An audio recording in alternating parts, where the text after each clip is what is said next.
What does one say to an ancient Nephilim ghost? I suppose you start with... I like you. I like sex. It's nice. Hello, my friend. Stay a while and listen. What's going on YouTube? It's Filthy and we're back with another video. Today we're going to look at the fastest start for Season 28 Diablo 3, the Alter of Rites, the last season of Diablo 3 before Diablo 4 is launched. Not officially, but probably, because we know D4 is coming June, so it's going to be a good one. We're going to go through everything. It's going to be a long video. I'm going to put some gameplay footage up for you to enjoy. I'm going to try and answer as many questions as you may have. It's going to be a bit of a tricky one this time round because fastest start always is a little bit debatable. So we know with the Alter of Rites, the main sticking point in opening weekend is going to be, do you want to sacrifice your Challenge Rift cash to unlock the full altar, or do you want to use it for the level 1 weapon equipping for 70 items? So get to level 70 as fast as possible and crush it on any class. So when we're talking fastest start, does that mean we're talking fastest start with using a Challenge Rift cash to level to 70 really fast? Does it mean the fastest start with saving the Challenge Rift cash? Does it mean which set gets the best 2 and 4 piece bonus? So which is the fastest to set your 6 piece build up? Which is the fastest to T16? Which is the fastest to clear G110, get to end game and fully unlock the altar? Which is fastest to solo 150? And which is the fastest to play for general XP, solo, group, etc. So really, with all those parameters in mind, I'm going to give you the list in order of the way I would be looking to pick these classes. We'll talk about solo, I'll talk about group, I'll talk about casual, I'll cover all of it, and largely speaking this is kind of like my class rankings for next season. We'll stick some timestamps in, so if you want to jump around the classes then by all means do so. And before we do get going, as always guys, thumbs up greatly brightens my day. I hope you enjoyed the clips and editing and all that kind of good stuff we've got in the video for you. This is it, don't get scared now. So let's start with last, absolutely dead last, and this is going to be the Witch Doctor. Now why is this last in my opinion? Well, first off, this class has had absolutely no buffs. There's nothing new for this patch, so it is exactly as it was last season, but we've obviously lost the seasonal theme. It's going to get the Mundanugu set. This is a solid set. It's probably fallen off a little bit now. If you're talking T16 and bounties, it's great. If you're talking speeding up to maybe getting up to 90s quite fast, then it can certainly do that job. But it's going to be a good 15 or 20 tiers probably behind everything else. So Mundanugus as a set, I think is really kind of lacking. Difficult to kill the boss, even with all the extra boss damage that you can unlock through the Alter of Rites. But let's talk about the Witch Doctor. There are some good points to this, so it's not exactly a case of don't ever play this. So first off, massacre bonusing on a Witch Doctor is pretty easy. So if you do want to save yourself the Challenge of Cash, then you can massacre bonus. We know that with the Alter of Rites Note 1, you're going to get double duration for your kill streaks. You're going to get extra XP. So if you do want to hang on to that Challenge Rift, baggy to get the Altar unlocked fully, then this could be a fast way to get to 70. Also, got to say, Spirit Barrage is a lot of fun to play, and it's a kind of, as I say, solid overall set. Maybe it's the powerfulest set for the Witch Doctor. It's certainly the most all-round solid one. Fortunately, though, if you look at the bonuses available, the 2-piece is pretty rubbish. Big Bad Voodoo follows you around and lasts twice as long. That's no help, really. 4-piece, 60% damage reduction after using Spirit Walk. I'd say they're both kind of cack. Now, also, another really bad point I think for Mundanugus is GR110 is going to be much more difficult when you compare it to the other classes, and particularly some of the other starting sets, so it's really a little bit of a difficulty to get that Alter of Rites unlocked. I'm not saying you can't do it, you can clear 110 with the crappiest build possible in this game. Not that I'm saying that's what Mundanugu is, but what I'm getting at is if you want to get the full Alter of Rites unlocked as soon as possible, there's going to be other choices that will be much better. About the only thing you've got to say really is you'll get a pretty free run of the leaderboards on this class for quite a while because I don't see many people playing it. It's also not really going to be very desirable in groups. You're going to find it hard to fit into public games because people just won't want to bother bringing a Witch Doctor. So for me, unfortunately, Witch Doctor finishes in dead last and it's a hard pass. Next up, we've got the Crusader. This is a little bit of a similar story to the Witch Doctor in that there are no buffs. People have speculated that because there's no Crusader and Witch Doctor in Diablo 4, that they're really trying to suck any hype out of them. Not sure if that's true, but it is certainly something to consider. Now, the Aegis of Valor is definitely the Crusader's best and versatile all-round set. Good for pushing, really nice for T16 bounties, and it does do fairly efficient speed farming as well. Kind of again up to that like 90-100 range. Two-piece, you get a little bit of deeps here, so Fist of the Heavens will give you Heaven's Fury damage. Not the best, but I guess it's a little bit. And then the four-piece is nothing special, so it's not going to be particularly quick to getting your six-piece bonus. And it's not the hardest thing to build out in the world in terms of what items are required once you get to 70 and get your six-piece bonus. But there's nothing really special here, there's nothing really screaming play Crusader. If we look at some of the good bits, well, Aegis of Valor is a lot of fun. Unfortunately, I'm going to struggle personally with it because I really enjoyed this last season where we had the automatic Fist of the Heavens flying down from the sky. So the fact that we're going to have to give that up essentially for no benefit really for the season theme, not no benefit, but nothing really special for the class, makes me feel a little bit sad. I guess a plus point is it is the best set probably available. As I say, you'll be able to do T16 bounties and all that good stuff pretty easily. Again, it's a class you're likely to have a free run at the leaderboards because most people won't be picking this one. On the bad side of things, we've got the 110 probably being a little bit more difficult than on other classes. Again, I'm not saying you can't do it, I'm just saying if you compare it to some of the other sets in the game, 110 would be much easier on something else. I mean, some of the options we'll cover a little bit later in this list. Speeds are fast, but they do fall off. So again, if you're looking to say, can you do 120 speeds with the Crusader? I think that's going to be an awful lot harder than picking a Wizard, a Necromancer, or a Demon Hunter. So again, it's a little bit sad because bye-bye special power. And just overall, there just doesn't seem to be much hype around this class. Again, not particularly wanted in early groups. Again, I'm not saying you can't group as a Crusader, just simply saying that if you're trying to find a public game as a casual player, you're not going to get one. Now, next up, we've got the Monk. Now, this is pretty much from a solo perspective, really, on this. So, Monk is going to get Patterns of Justice as its Hadrig set. This has been buffed for this patch cycle, so it's gone up 33%. Modifier's gone from a 15,000 to a 20,000 one. Very fun, very easy. Now, Monk is great for leveling, but not so great without the Challenge Rift bag, so nothing special. You roll the boots in a cube, you're looking to use Mystic Ally and crush your way to 70. If you're going to use the Challenge Rift cash, it's not going to make a difference which class you play, you'll be at 70 anyway, so nothing special in anything like that. Look at the two-piece bonus, we get Sweeping Wind, gains every rune, and you get some move speed.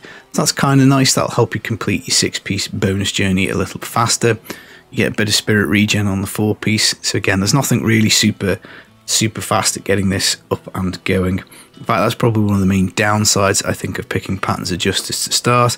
It's difficult to set up because the fist weapon is annoying to get. It's the hardest item, I think, in the weapon class to get to drop fist weapons. Just so many of these things in the loot pool. And there's probably some stronger options. What's the move speed, spirit regen, easy to play and fun? I think there's a lot going for the Monk.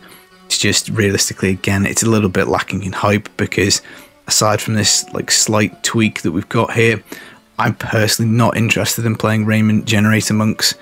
Again, maybe we'll have to see how that goes on the season. And there are some other fun builds I guess we can try. We can do the Inner Raiment Monk again now that the spirit cost has been reduced on the Raiment two-piece. Wave of Light, Legacy of Dreams is certainly going to be top tier, but overall, in terms of like your overall progression of getting everything done, I'm not sure this is the best option. A 110 will be very doable with Patterns of Justice. It is really strong. So if you're just saying, look, solo, casual, do I want to get this busted out on Monk? I think you'll have absolutely no problems. Just a little bit of difficulty early on finding your fist weapon. The rest of it, I think you'll probably completely crush.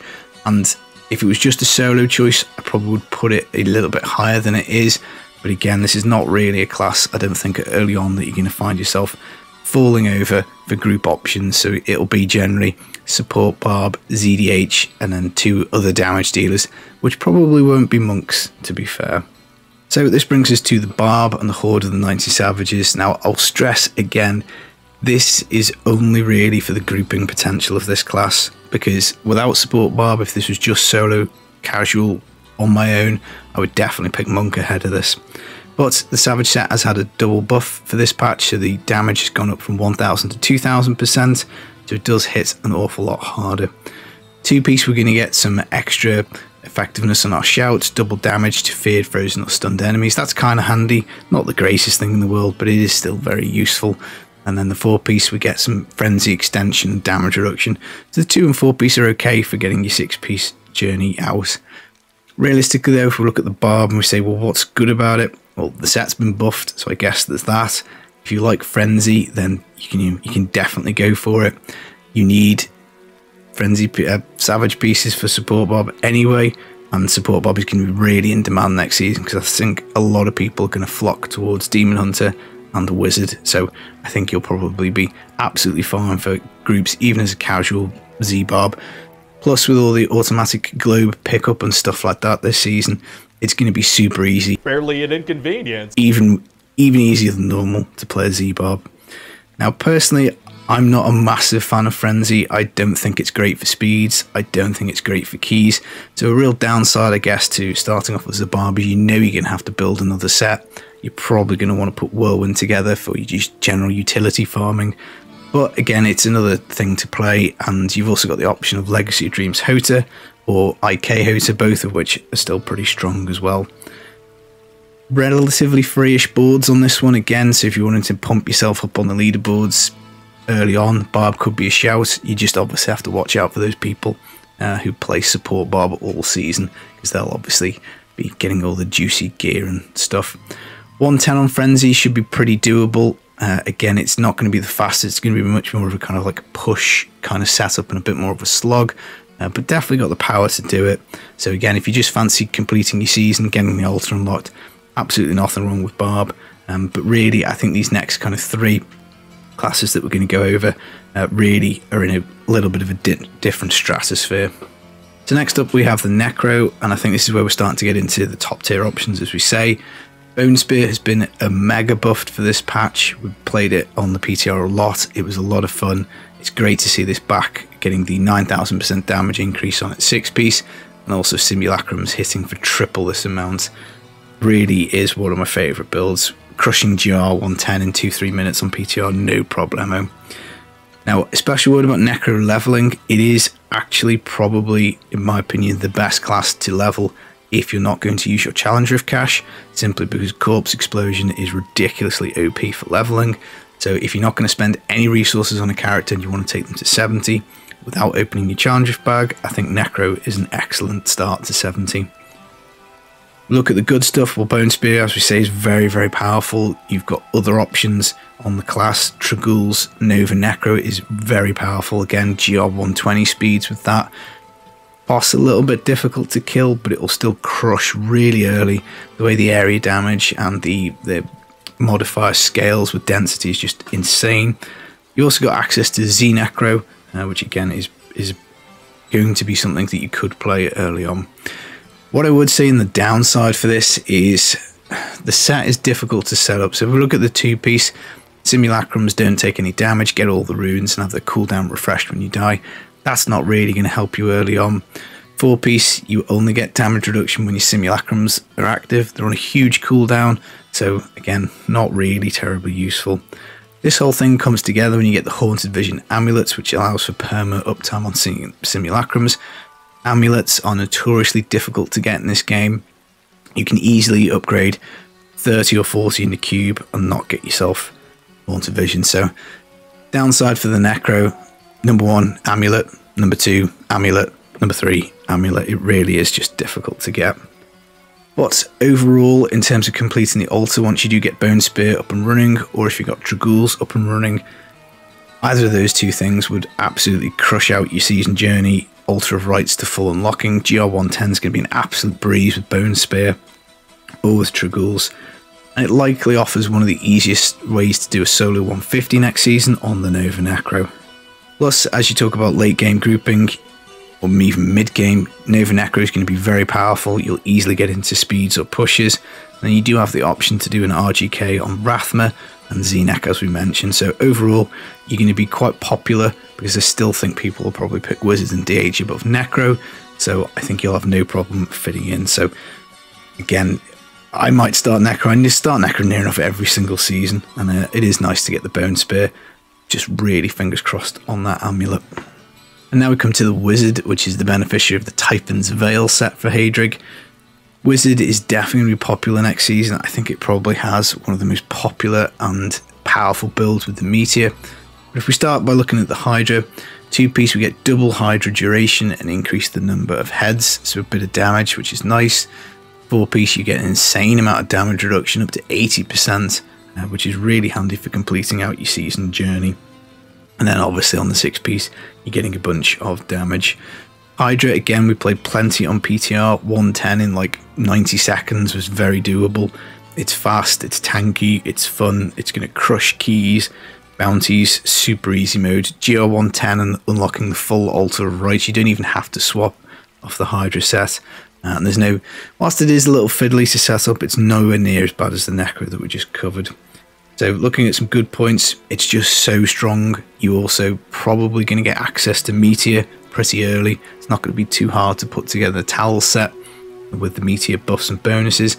That's going to completely obliterate everything. Probably be the fastest way to 150. Obviously we don't quite know what's happening with Natalia's at the moment. Some of the modifiers for the Hydra, incidentally, the Winter Flurry Serpent Sparker you can get lucky and find on your way to leveling up to 70. Bad news for the Wizard, I guess, is the wands are a little bit fiddly. Not as bad as the Monk with the fist weapons, but still can be a bit of a pain to get. And early on last season, the Meteors were very laggy, and I kind of fear that's going to be the same this season. For the first 2 or 3 weeks, it might be a bit of a rough ride.